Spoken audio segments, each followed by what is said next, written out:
हाँ जी बच्चों, आज हम करने वाले हैं motion of a charged particle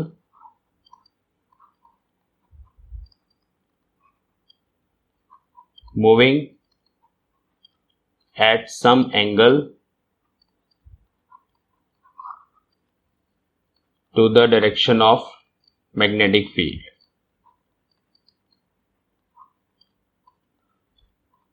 ठीक है जी। लास्ट केस में हमने किया था कि भाई जो मैग्नेटिक फील्ड है वो into the paper of plane है, प्लेन ऑफ पेपर है। मैग्नेटिक फील्ड जो है वो into the plane of paper है और charge particle plane of paper में मूव कर रहा था having some velocity v vector. तो यहाँ पर जो डायरेक्शन ऑफ फोर्स होती है it is perpendicular to velocity, और उस कारण से इस पार्टिकल का यहाँ पर जो पाथ बनता है वो सर्कुलर पाथ बनता है। मैग्नेटिक फील्ड अगर वेलोसिटी के परपेंडिकुलर होती है तो there is always circular path. अब आज एक हम और डायग्राम बना के इसी सर्कुलर पाथ को पहले समझते हैं कि अगर हमारे पास let us suppose magnetic field, समझने के लिए मैं कॉन्सेप्ट बता रहा हूं अभी, फिर क्या कंसिडर करना है मैं बाद में बताता हूं। Late us suppose magnetic field इस डायरेक्शन में है,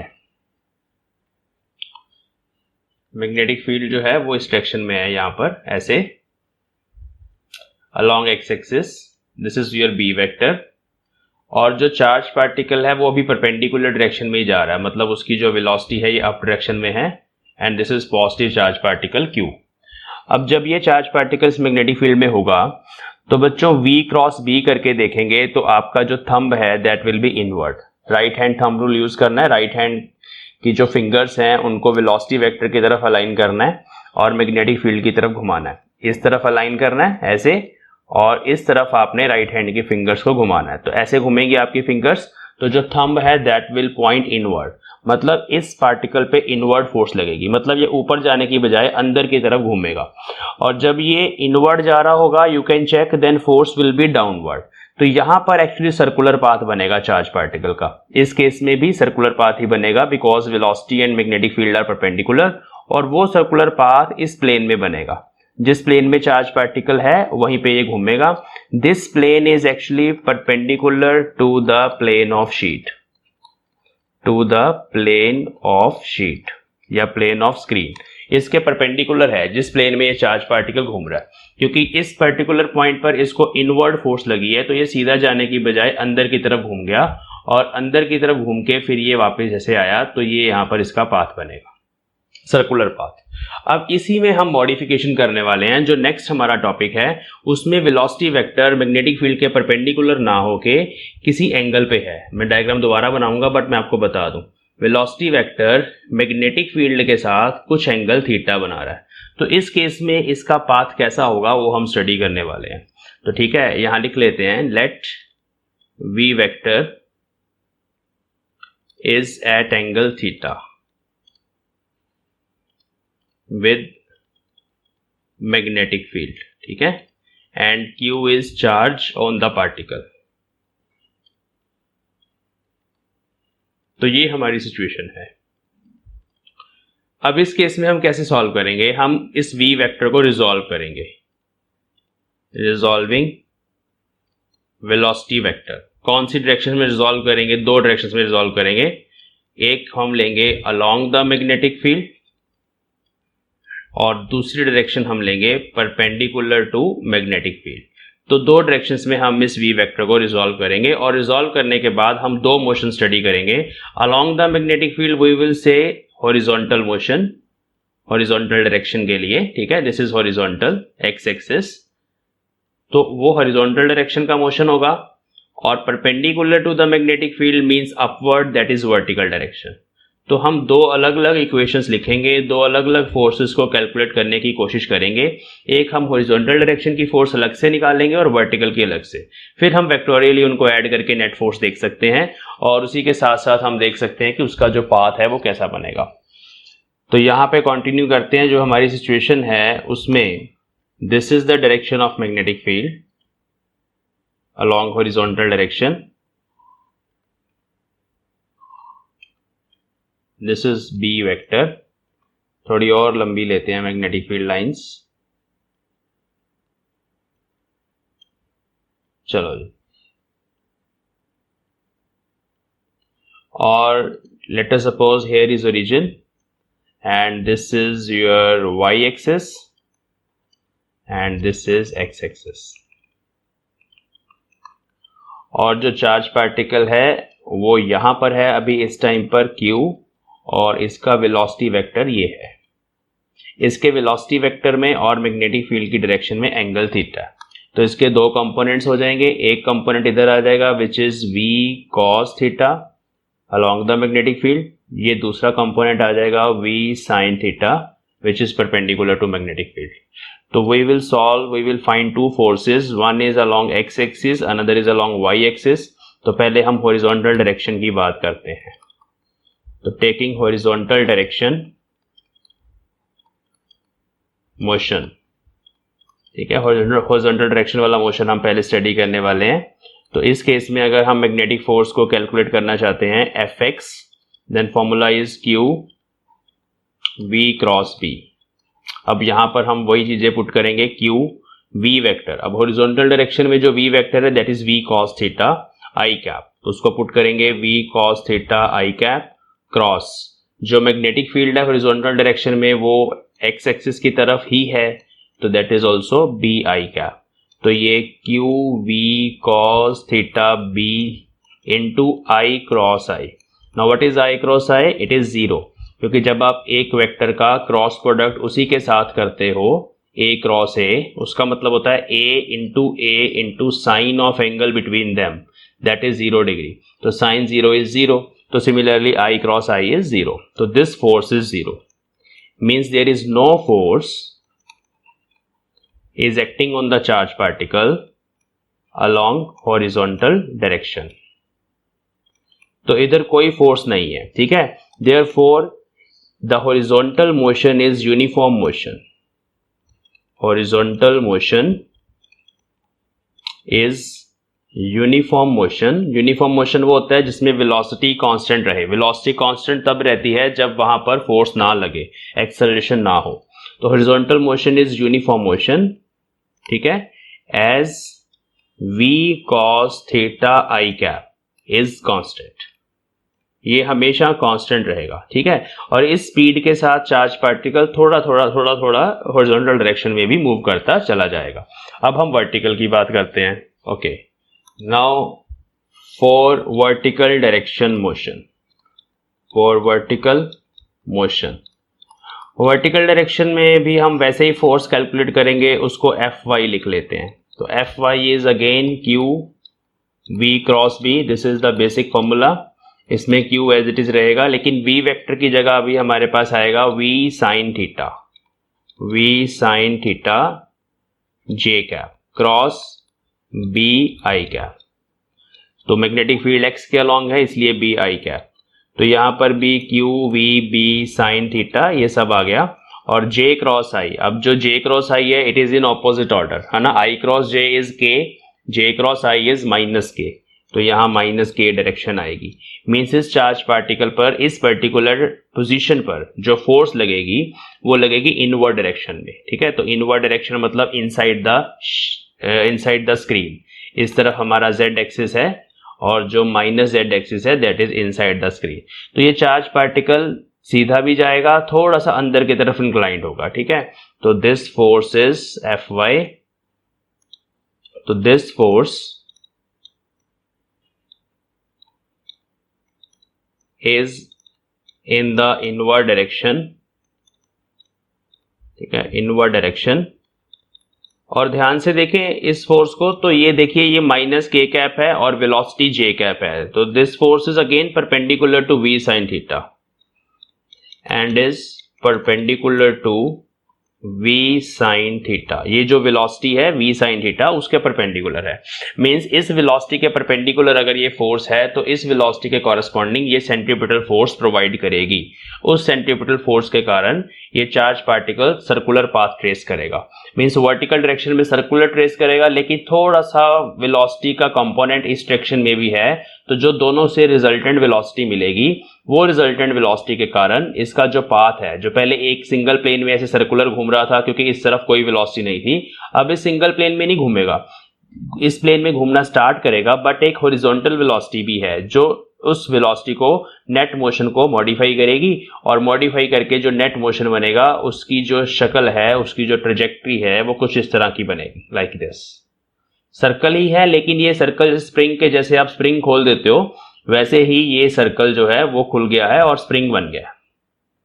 तो such kind of path is called helical path. Helix बोलते हैं इसको, हेलिक्स और हेलिकल पाथ। तो ये इस चार्ज पार्टिकल की ट्रेजेक्ट्री है। इसको हमने प्रूफ कैसे करना है, यही हमने लिखना है कि it will give rise to circular motion, therefore this component it is responsible for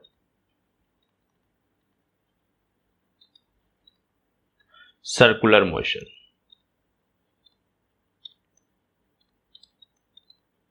okay, अब इस फोर्स के कारण क्या हो रहा है, इस फोर्स के कारण स्पीड में कोई चेंज नहीं आ रहा बच्चों, स्पीड v sin थीटा ही है, ध्यान रखना, सिर्फ उसकी डायरेक्शन चेंज हो रही है, ठीक है। तो हर पर्टिकुलर इंस्टेंट पर वेलोसिटी की डायरेक्शन चेंज हो रही है इस फोर्स के कारण, इसका ध्यान रखेंगे। और under the combined effect of, under the combined effect of v cos theta and v sin theta. v sin theta ऊपर है, v cos थीटा इस तरफ है। v sin theta is actually initial speed and fy, the particle will follow, the particle follows a helical path, ठीक है। तो ये आपने स्टेटमेंट लिखनी है वहां पे। तो this is some kind of proof कि जो चार्ज पार्टिकल है इस तरह के हेलिक्स पाथ में मूव करेगा जब वेलोसिटी इंक्लाइंड होगी मैग्नेटिक फील्ड के। अब हम वही सारे पैरामीटर्स जो अभी हमने फाइंड किए लास्ट केस में, for example radius of circular path, तो इस केस में रेडियस ऑफ सर्कुलर पाथ क्या होगी, टाइम पीरियड क्या होगा, ये चीजें अभी इस मोशन के लिए भी हम फाइंड करेंगे। तो यहां पर ये जो दो हमारे पास लूप्स हैं इनके बीच में जो डिस्टेंस होता है, small distance, this is called pitch. तो एक नया पैरामीटर है पिच, वो भी हमें यहाँ पे फाइंड करना है। ये पिच हर जगह सेम होगी, यहाँ भी सेम होगी, यहाँ भी सेम होगी। पिच है कि इन दोनों लूप्स की स्टार्टिंग में जो लीनियर डिस्टेंस मूव किया चार्ज पार्टिकल ने, या you can say the linear distance moved in one circular motion in one revolution, that is called pitch. उसका भी हमें फॉर्मूला फाइंड करना है। चलिए, तो नेक्स्ट शीट पर ये सारे पैरामीटर्स फाइंड करते हैं। हाँ जी, सबसे पहला पैरामीटर जो हमें फाइंड करना है वो है रेडियस ऑफ हेलिक्स।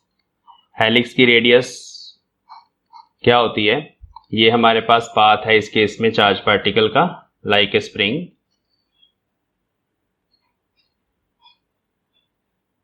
इस तरह का पाथ है। तो इसमें अगर हम यहां पर सेंटर मान ले कहीं पर, तो एक टर्न एक्चुअली वो वाली जो रेडियस है स्मॉल आर, उसको हम रेडियस बोलते हैं। एक चक्कर पूरा करने में जो टाइम लगता है, let us suppose this is position A and this is position B, this is one revolution, complete one revolution. A से बी तक जाने में जितना पार्टिकल को टाइम लगेगा, ऐसे घुमा और फिर यहाँ बी तक गया, जितना टाइम लगेगा that is called one time period, capital T. Frequency इसका रेसिप्रोकल होगी, वो सब चीजें तुम्हें पता है। और एक नया पैरामीटर है इन दोनों के बीच में जो लीनियर डिस्टेंस है, दैट इज कॉल्ड पिच। तो ये सब चीजें अभी हमें फाइंड करनी है। तो रेडियस निकालने के लिए हम क्या करते हैं, सेंट्रीपिटल फोर्स को इक्वेट करते हैं। तो हमें वैसे पता है कि इस केस में जो सेंट्रीपिटल फोर्स है, the centripetal force required to move the particle in the circle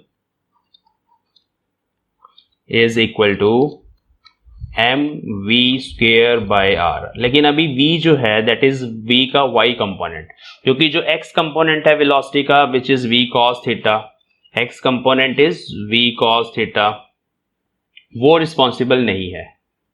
क्योंकि जो वेलोसिटी का x कंपोनेंट है v cos थीटा, वो सर्कल में रिस्पॉन्सिबल नहीं है, वो इसको आगे लेके जाने के लिए रिस्पॉन्सिबल है।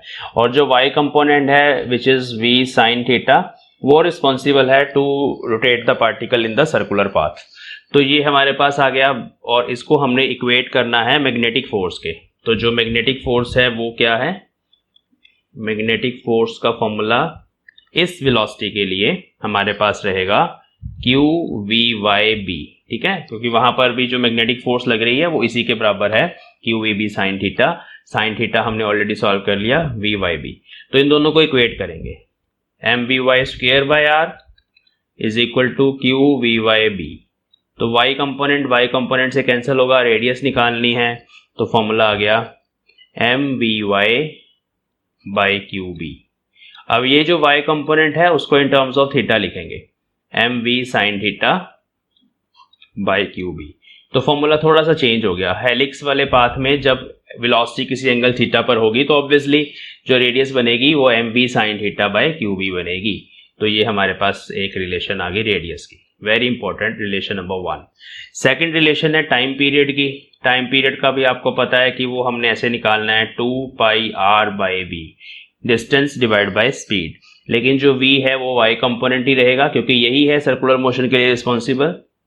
तो 2 pi by v sine theta और r is also m v sine theta by q b. तो v साइन थीटा से v साइन थीटा कैंसिल, तो टाइम पीरियड रिमेन सेम, उस पर कोई फर्क नहीं पड़ेगा क्योंकि वो तो वेलोसिटी पे डिपेंड ही नहीं करता। तो चाहे हेलिक्स पाथ है चाहे पाथ सर्कुलर है, time period is given by same relation. Okay, उसके बाद है frequency, it is 1 by T, तो that is q B by 2 pi m. ध्यान रखना ये वाली फ्रीक्वेंसी हर्ट्स में होगी, ये टाइम सेकेंड्स में होगा। एंगुलर फ्रीक्वेंसी ओमेगा वो होता है 2 पाई न्यू, तो वो बनेगा 2 pi cancel, q b by m. ये रेडियंस पर सेकेंड में होती है, ठीक है, ये यूनिट्स का ध्यान रखना। तो ये इस हेलिकल पाथ के साथ रिलेटेड सारे पैरामीटर्स हैं। लास्ट पैरामीटर पिच रह गया, पिच भी सॉल्व करते हैं। तो जो पिच है what is that is linear distance moved, linear displacement लिख लेते हैं, लीनियर डिस्प्लेसमेंट ऑफ पार्टिकल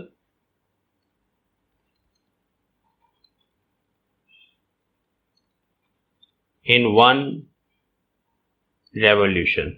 जब एक चक्कर पूरा कर लेता है तो कितना डिस्टेंस ये मूव किया, तो हॉरिजॉन्टल डिस्टेंस है आपको नजर आ रहा है, इसको L से डिनोट करते हैं। तो ये क्या होगा, ये होगा horizontal velocity into time, distance is equal to velocity into time. ये इक्वेशन कहाँ यूज होती है, distance is equal to velocity into time, uniform motion में। काइनेमेटिक्स में जब यूनिफॉर्म मोशन पढ़ते हैं तो वेलोसिटी कांस्टेंट जब होती है तो ये रिलेशन यूज होती है।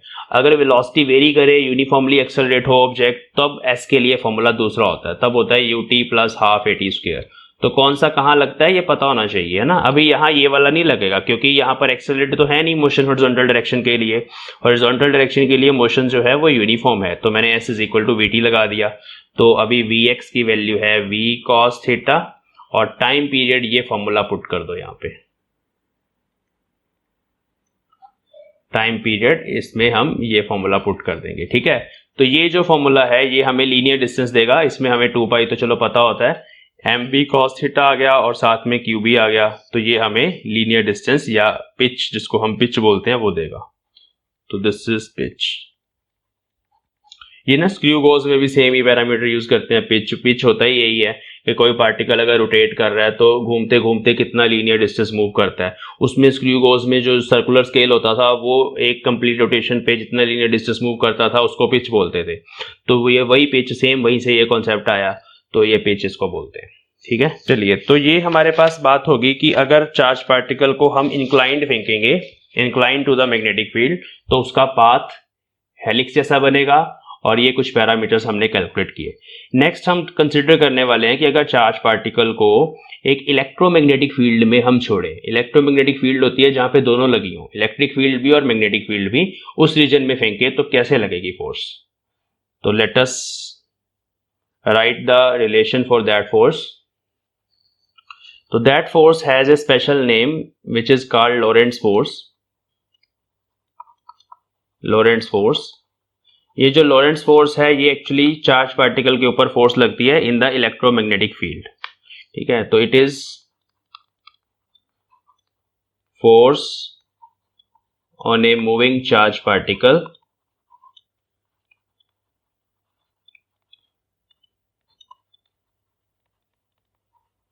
In an electromagnetic field.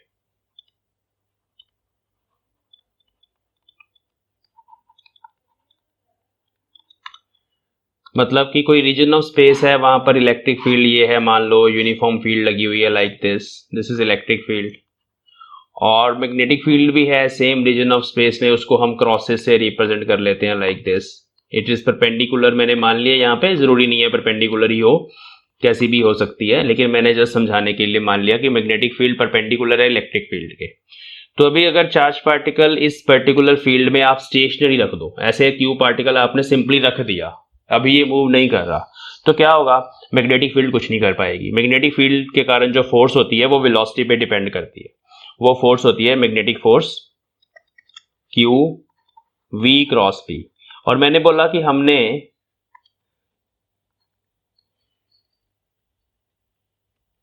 We cross B, और मैंने बोला कि हमने चार्ज पार्टिकल को स्टेशनरी रखा अभी। तो अगर आपने स्टेशनरी रखा है तो वेलोसिटी वेक्टर जीरो है, वेलोसिटी वेक्टर जीरो है तो जो मैग्नेटिक फोर्स है वो भी जीरो होगी, उसका कोई इफेक्ट नहीं आएगा। बट इलेक्ट्रिक फोर्स का इफेक्ट आएगा, क्योंकि जो इलेक्ट्रिक फोर्स है वो तो इस फॉर्मूले से हमें पता चलती है, electric force electrostatic force is q times E. वहां वेलोसिटी नहीं चाहिए, वहां स्टेशनरी चार्ज पार्टिकल अगर इलेक्ट्रिक फील्ड के अंदर रख दोगे तब भी फोर्स लगेगी। प्रोटॉन रख दिया आपने सिंपली, उस पर फोर्स लगेगी, पॉजिटिव चार्ज है, इलेक्ट्रिक फील्ड के अलोंग भाग जाएगा, तो ये चार्ज पार्टिकल तो सीधा इलेक्ट्रिक फील्ड के अलोंग भाग जाएगा, ठीक है।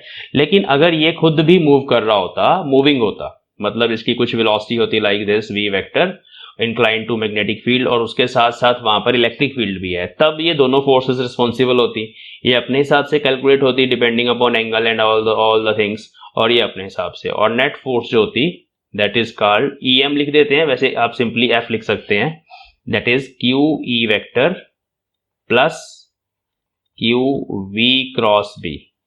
This is the net force. As force is a vector quantity, तो you can add these two forces vectorially. Directions का ध्यान रखना है, तो net force आपके पास आ जाएगी। तो ये net force जो लगती है, this is called Lorentz force. इसको Lorentz force बोलते हैं। और ये जो दोनों पार्ट्स हैं, इसमें एक फोर्स होती है electrostatic, this is called electrostatic force, वो आपको पता है, and this is called magnetic force. इन दोनों का सम जो है that is Lorentz force. Okay. अब इस लॉरेंट्स फोर्स के कुछ स्पेशल केसेस, जैसे मैंने आपको बताया कि अगर चार्ज पार्टिकल स्टेशनरी हुआ तो ये नहीं लगेगी, अगर चार्ज पार्टिकल पे चार्ज ही ना हुआ तो दोनों ही नहीं लगेंगी, अगर चार्ज पार्टिकल मैग्नेटिक फील्ड के अलोंग मूव करेगा तब भी ये नहीं लगेगी, क्योंकि वी क्रॉस बी आ जाएगा, v b sine theta is zero. अगर मैग्नेटिक फील्ड के अलोंग ही चार्ज पार्टिकल मूव कर रहा है तब भी मैग्नेटिक फोर्स नहीं लगेगी, तब भी सिर्फ इलेक्ट्रिक फोर्स ही लगेगी। तो इन चीजों का ध्यान रखना है। और ये जो फोर्स है, हाँ ठीक है, बस यही इसके स्पेशल हैं। तो ये जो फोर्स है this is net force acting on the charge particle. अब इसकी एक एप्लीकेशन है, इसकी बहुत बड़ी एक एप्लीकेशन है which is called velocity selector. हम एक अरेंजमेंट बना सकते हैं, उसमें से हम पर्टिकुलर वेलोसिटी के चार्ज पार्टिकल्स सेलेक्ट कर सकते हैं, एक्सट्रैक्ट कर सकते हैं, फिल्टर कर सकते हैं। दूसरा नाम है वेलोसिटी फिल्टर। तो वेलोसिटी फिल्टर एक अरेंजमेंट है जो साइंटिस्ट या फिजिसिस्ट यूज करते हैं to get the charge particles of a particular velocity. देखते हैं कैसे उनको चार्ज पार्टिकल्स मिलते हैं पर्टिकुलर वेलोसिटी के। इस फोर्स की जो एप्लीकेशन है दैट इज वेलोसिटी फिल्टर। तो जो वेलोसिटी फिल्टर है वो इलेक्ट्रोमैग्नेटिक फील्ड्स का एक अरेंजमेंट होता है। जैसे मान लो यहां पे मैंने कुछ क्रॉसेस लगा दिए, ट्रांसवर्स इलेक्ट्रोमैग्नेटिक फील्ड होती है। ट्रांसवर्स का मतलब है परपेंडिकुलर,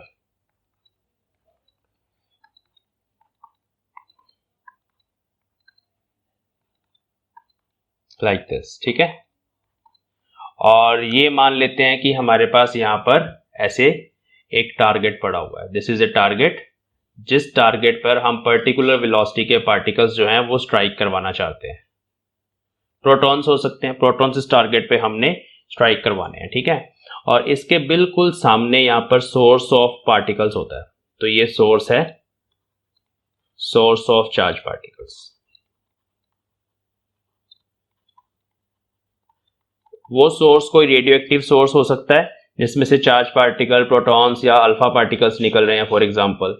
लेकिन किसी भी रेडियो एक्टिव सोर्स में से जब अल्फा पार्टिकल्स निकलते हैं ना, तो उनकी जो वेलोसिटी होती है सबकी सेम नहीं होती, अलग अलग वेलोसिटी के अल्फा पार्टिकल्स उसमें से निकलते हैं, अलग अलग काइनेटिक एनर्जी के अल्फा पार्टिकल्स उसमें से निकलते हैं। तो उन सब की वेलोसिटी जो है वो डिफरेंट है, मतलब यहां पर एक्चुअली एक बीम है, beam of particles with different velocities. तो it contains beam of particles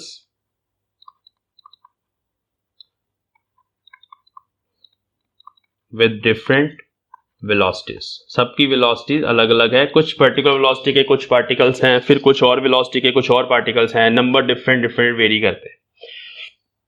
okay, अब मैग्नेटिक फील्ड के अंदर जैसे ही यहां से मान लो पॉजिटिव चार्ज पार्टिकल है इसके अंदर एंटर करे तो वो तो यहां स्ट्राइक कर ही नहीं सकते, मैग्नेटिक फील्ड में से निकलेंगे, यहां सर्कुलर पाथ बनेगा, यहां घूम जाएंगे। अगर कोई चार्ज पार्टिकल 90 डिग्री पे एंटर करे ना मैग्नेटिक फील्ड पे तो 90 पे ही बाहर आ जाता है, ये भी हम एनालिसिस करेंगे। 90 पे जाएगा 90 पे ही बाहर आ जाएगा, अगर 30 डिग्री पे जाएगा 30 पे ही बाहर आ जाएगा। ठीक है, तो ये वाले चार्ज पार्टिकल ऐसे जाएंगे, एक रेडियस बनाएंगे और घूम के यहाँ वापस आ जाएंगे। यहाँ अगर मान लो ऊपर की तरफ जा रहे हैं, मान लो नेगेटिव पार्टिकल है तो यहाँ रेडियस बना के बाहर आ जाएंगे, टारगेट पे तो स्ट्राइक कर नहीं सकते। तो टारगेट पे स्ट्राइक करवाने के लिए हमने एक और चीज कर दी, यहाँ पर इलेक्ट्रिक फील्ड भी लगा देनी है। हाँ जी, जैसे हमने देखा कि जो मैग्नेटिक फोर्स लग रही है इस पॉजिटिव चार्ज पार्टिकल पे वो अप डायरेक्शन में लग रही है ऊपर की तरफ, हमने उसको कंपनसेट करना है with the help of electric field. तो इलेक्ट्रिक फील्ड की जो डायरेक्शन है दैट विल बी डाउनवर्ड। अगर इलेक्ट्रिक फील्ड आप डाउनवर्ड ले लोगे तो इलेक्ट्रिक फोर्स इस पॉजिटिव चार्ज पार्टिकल पे नीचे की तरफ लगेगी, इलेक्ट्रिक फोर्स लगेगी नीचे की तरफ। अब ये दोनों फोर्सेस का जो सम है that is net force. In this case F is equal to actually FE plus FM। अब इन दोनों का सम नेट फोर्स है, तो जो हमारे पास नेट इलेक्ट्रोमैग्नेटिक फोर्स है that is sum of these two forces. और हमने अरेंजमेंट ही कुछ इस तरह से बना लेना यहाँ पर इलेक्ट्रिक फील्ड का और मैग्नेटिक फील्ड का कि चार्ज पार्टिकल्स के ऊपर ये दोनों फोर्सेस लग रही हैं, ये ऑपोजिट डायरेक्शन में लगे। अभी जैसे ऑपोजिट लग रही है, मैग्नेटिक फोर्स इस चार्ज पार्टिकल पे ऊपर की डायरेक्शन में लगेगी जब v वेलोसिटी से एंटर करेगा, और इलेक्ट्रिक फोर्स जो है वो नीचे की डायरेक्शन में लगेगी। पॉजिटिव चार्ज पार्टिकल है, इलेक्ट्रिक फील्ड के अलॉन्ग मूव करता है, वो डाउनवर्ड लगेगी। तो ऑपोजिट तो हो गई। अब अगर दोनों इक्वल भी हो जाए तो उस केस में नेट फोर्स जीरो लग जाएगी। नेट फोर्स जीरो का मतलब कि वो वाले चार्ज पार्टिकल जो हैं वो सीधे पास कर जाएंगे मैग्नेटिक फील्ड से अनडेविएटेड, ना ऊपर जाएंगे ना नीचे जाएंगे, they will pass undeflected, deflect नहीं करेंगे अपने पाथ से और वो सीधा ही निकल जाएंगे। ठीक है, तो उसके लिए क्या कंडीशन है, वो कंडीशन अभी हमें फाइंड करनी है। तो इफ यहां लिखेंगे ऐसे, in this arrangement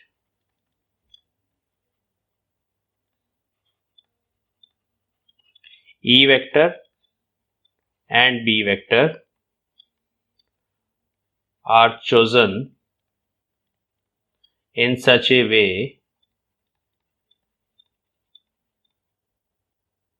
that the F electromagnetic on charge particles is zero। ठीक है, वो जीरो हो, so that particles move undeflected।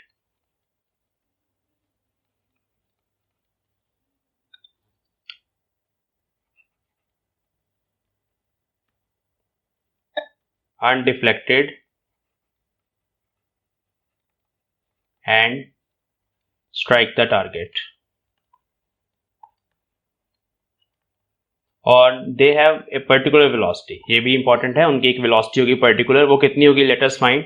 तो FE जो है दैट इज QE वेक्टर, और जो FM है that is QV cross B, this is zero. अब QE वेक्टर को हम QE लिख देते हैं और V क्रॉस B वैसे ही 90 डिग्री है, वेलोसिटी और मैग्नेटिक फील्ड में जो एंगल है 90 डिग्री है, इसको हम QVB लिख देते हैं simply equal to zero. Directions मैंने हटा दी यहाँ से, Q कॉमन आ गया, E is equal to VB minus VB की इक्वेशन आ गई, और वहां से we can write velocity is equal to, velocity का मैग्नीट्यूड अगर हम लिखें तो वो किसके बराबर होगा, E by b. Minus sign मैंने छोड़ दिया, माइनस साइन डायरेक्शंस के लिए है सारा कुछ। तो V is equal to E by b, means उन चार्ज पार्टिकल्स की जो वेलोसिटी होगी वो इलेक्ट्रिक फील्ड और मैग्नेटिक फील्ड की रेशियो के बराबर होगी। अब इलेक्ट्रिक फील्ड हमारे हाथों में, हमने चूज करनी है। फॉर एग्जांपल आपने 1000 न्यूटन पर कूलम की इलेक्ट्रिक फील्ड लगाई और मैग्नेटिक फील्ड आपने 10 टेस्ला की लगा दी वहां पर। वैसे 10 टेस्ला मैग्नेटिक फील्ड लगाना बहुत इम्पॉसिबल सी बात है, बहुत ज़्यादा मैग्नेटिक फील्ड है, लेकिन लेट अस सपोज ये हमने लगाई और इसके बाद अगर आप यहाँ पे सब्स्टिट्यूट करेंगे तो 100 मीटर पर सेकंड वाले चार्ज पार्टिकल, इनके यूनिट्स भी मीटर पर सेकंड है, ई बाई बी का यूनिट्स मीटर पर सेकंड है, ये भी ई बाई बी का यूनिट्स मीटर पर सेकंड है, ये भी यूज हो जाता है बहुत बार। तो E by B is equal to 100 metre पर सेकंड वाले चार्ज पार्टिकल्स जो है वो सीधे निकल जाएंगे, और जिनकी वेलोसिटी 100 मीटर पर सेकंड नहीं होगी, कुछ डिफरेंट होगी, वो चार्ज पार्टिकल ऊपर की तरफ डिफ्लेक्ट कर जाएंगे कुछ, और कुछ नीचे की तरफ। अब ऊपर की तरफ वो डिफ्लेक्ट करेंगे, कुछ पार्टिकल ऊपर की तरफ डिफ्लेक्ट करेंगे, और वो पार्टिकल्स हैं जिनके लिए मैग्नेटिक फोर्स ज्यादा होगी, इलेक्ट्रिक फोर्स का मैग्नीट्यूड कम होगा। तो मैग्नेटिक क्योंकि ऊपर की तरफ लेके जा रही है पॉजिटिव चार्ज पार्टिकल को, और कुछ नीचे की तरफ डिफ्लेक्ट करेंगे, वो पार्टिकल्स वो होंगे जिनके ऊपर इलेक्ट्रिक फोर्स ज्यादा लग रही है और मैग्नेटिक फोर्स कम लग रही है। ठीक है, ओके। तो इस हिसाब से अब ये कौन डिसाइड करेगा मैग्नेटिक ज्यादा है या इलेक्ट्रिक ज्यादा है? ये डिसाइड करेगी वेलोसिटी। जिनकी वेलोसिटी ये वाला फैक्टर QVB, ये वाला फैक्टर बड़ा हो गया, वेलोसिटी ज्यादा थी हाई स्पीड वाले चार्ज पार्टिकल्स, तो उन पे मैग्नेटिक फोर्स भी ज्यादा लगेगी, वो ऊपर चले जाएंगे। मतलब ऊपर वाले जो पार्टिकल्स होंगे they will be of high speeds, उनकी वेलोसिटी इस V से ज्यादा होगी, उनकी वेलोसिटी ये जो V हमने निकाला E बाई बी उससे ज्यादा होगी।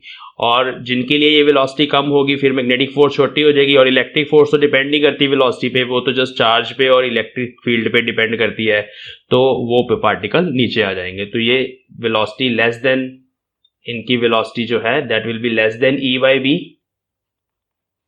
इनकी जो वेलोसिटी है जो ऊपर चले गए that will be greater than E by b, और जिनकी वेलोसिटी E बाई बी के बराबर है वो सीधे इस टारगेट पे स्ट्राइक करेंगे, इसीलिए इसको वेलोसिटी फिल्टर बोलते हैं। ये एक अरेंजमेंट है, it is an arrangement of transverse, रुको, transverse E vector and B vector to get the particles of a required velocity। तो रिक्वायर्ड स्पीड के पार्टिकल्स किसी बीम में से निकालने के लिए वेलोसिटी फिल्टर को यूज किया जाता है। ये डायग्राम है और ये इसकी कंडीशन है। ठीक है, चलिए, तो डायरेक्शंस का ध्यान रखना बच्चों, जैसे अभी हमने डायरेक्शंस बनाई हैं कि इलेक्ट्रिक फील्ड की डायरेक्शन और मैग्नेटिक फील्ड की डायरेक्शन को कैसे आपने देखना है, this is very important. Direction के बारे में बात करते हैं कि डायरेक्शन कैसे सिलेक्ट करनी है। ठीक है, क्योंकि अगर आप इसके ऊपर बेस्ड क्वेश्चंस करेंगे तो हो सकता है आपको पूछा जाए कि भाई इलेक्ट्रिक फील्ड किस डायरेक्शन में होगी, सो दैट पार्टिकल्स जो है वो सीधे निकल आए।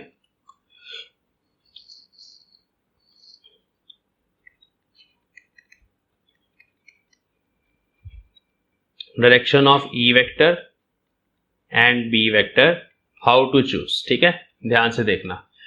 पॉजिटिव चार्ज पार्टिकल के लिए अगर पॉजिटिव चार्ज पार्टिकल्स हैं तो क्या करना है,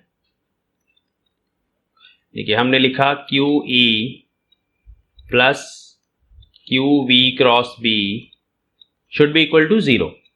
यहां से आ गया E vector is equal to minus V cross B, Q cut गया ना, माइनस V क्रॉस B, और उस केस में पॉजिटिव और नेगेटिव वो सेम ही होगा।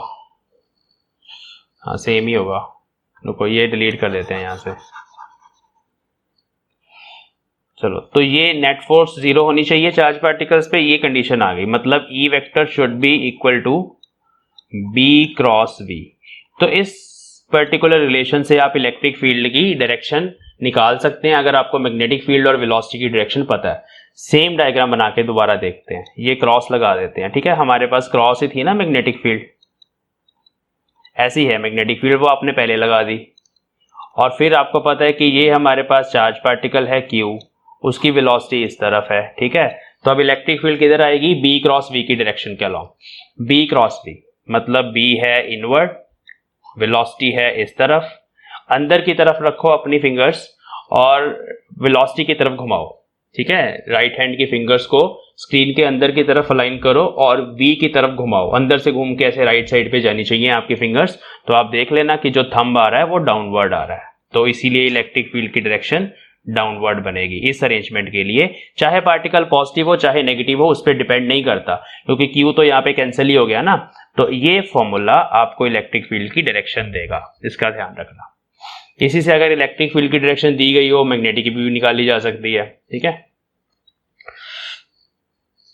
जैसे मान लो उसने बोला, एक एग्जांपल करते हैं, वो कह रहे हैं कि भाई हमारे पास एक बीम ऑफ चार्ज पार्टिकल्स है जो अप डायरेक्शन में जा रहा है, ये वेलोसिटी है, कुछ चार्ज पार्टिकल्स हैं उनका बीम ऐसे ऊपर की डायरेक्शन में जा रहा है, और वहां पर इलेक्ट्रिक फील्ड हमने लगा दी, इस डायरेक्शन में इलेक्ट्रिक फील्ड लगी हुई है। हमें बतानी है मैग्नेटिक फील्ड की डायरेक्शन किधर होगी, या थोड़ा चेंज करते हैं, इलेक्ट्रिक फील्ड ऐसे लगी हुई है outward the screen, this is electric field, ठीक है। हमें ये बताना है कि अगर ये चार्ज पार्टिकल अनडिफ्लेक्टेड चले जाएं यहां से बिना किसी फोर्स के, तो उस केस में मैग्नेटिक फील्ड किस डायरेक्शन में चाहिए, ये क्वेश्चन है। हम चाहते हैं कि ये चार्ज पार्टिकल सीधे निकल जाएं, मीन्स इन पे जो नेट फोर्स है वो जीरो आ जाए, तो उस केस में मैग्नेटिक फील्ड यहाँ कौन सी डायरेक्शन में लगेगी, कैसे पता चलेगा, ठीक है। तो वही same E is equal to B cross B, इस रिलेशन से आप मैग्नेटिक फील्ड की डायरेक्शन निकाल सकते हैं। अब E की डायरेक्शन जो है वो हमें पता है, E इज आउटवर्ड, यहां मैंने लिख दिया K कैप। मैग्नेटिक फील्ड की मुझे नहीं पता, उसको मैं ऐसे ही लिख देता हूं। वेलोसिटी वेक्टर की मुझे पता है, वेलोसिटी वेक्टर की है J कैप। अब आपने सोचना है कि भाई B किधर हो कि हमारे पास K कैप आ जाए। अगर मैं I क्रॉस J करूंगा तो हमारे पास K आ जाएगा, अगर मैं I क्रॉस J की जगह माइनस I क्रॉस J कर दूं तो फिर माइनस K आएगा, ठीक है। दो ही ऑप्शन बनते हैं, एक ये बनता है, दूसरा ये बनता है, यहाँ I आ सकता है या माइनस I आ सकता है। तो सीधी सी बात है, I क्रॉस J करने से K आ जाएगा, तो मीन्स जो मैग्नेटिक फील्ड की डायरेक्शन है दैट इज BI कैप। यहाँ पर मैग्नेटिक फील्ड जो है इस डायरेक्शन में अगर आप लगा दोगे लाइक दिस, तो बच्चों फिर उस पर नेट फोर्स जीरो लगेगी चार्ज पार्टिकल पर। इलेक्ट्रिक फील्ड इसको आउटवर्ड डायरेक्शन में लेके आएगी बाहर की तरफ, और ये वाली मैग्नेटिक फील्ड इस चार्ज पार्टिकल को फोर्स देगी अंदर की तरफ, तो ये अंदर की तरफ देगी, इसके कारण जो मैग्नेटिक फोर्स आएगी यहाँ पर दैट विल बी इनवर्ड, और जो इलेक्ट्रिक फोर्स लग रही है that is outward, you can see. तो अगर ये आपको पता लग गया, नेट फोर्स फिर जीरो हो जाएगी। कंडीशन वही है, नेट फोर्स जीरो तब होगी जब वेलोसिटी E बाय B के बराबर होगी। तो ये मैग्नीट्यूड के लिए और डायरेक्शंस के लिए।